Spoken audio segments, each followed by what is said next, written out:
My 6-year-old's imaginary friend knows things he shouldn't, like my search history. Ethan started talking about Mr. Tall last month. He says Mr. Tall wears a black suit, has no face, and lives in the wires. I assumed it was typical creepy kid stuff. Until breakfast one morning, when Ethan asked why I'd Googled can stress cause chest pain last night. I had on my locked phone, alone in the bathroom. A week later, I overheard him whispering in his room to a blank tablet screen. "Yes, Mr. Tall, I'll tell her now." That evening, Ethan said casually, "Mr. Tall says you should delete those photos from your work laptop before Friday." I never told anyone about those photos. Last night I unplugged the Wi-Fi before bed.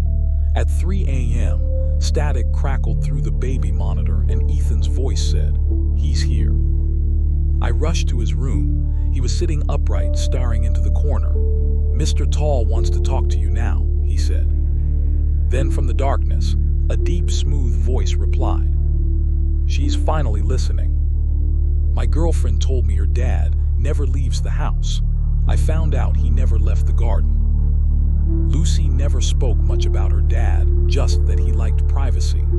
I'd been dadding her for 6 months before I realized I'd never seen him.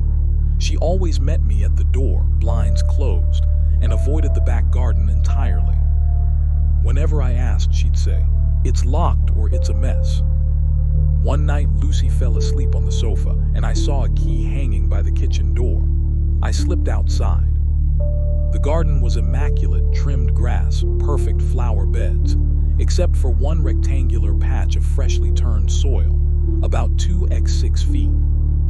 I was staring at it when I heard footsteps behind me. Lucy stood there barefoot, holding a shovel, her smile faint but deliberate.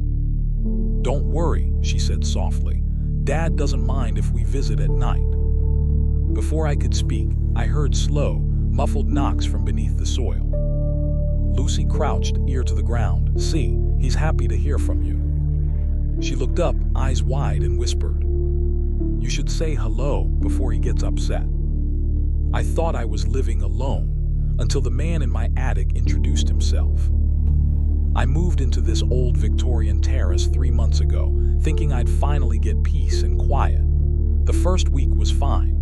The second week, I heard faint creaks above my bedroom. By week 3, it was slow, deliberate footsteps. The attic had no stairs, just a bolted hatch, so I brushed it off as the house settling. Then my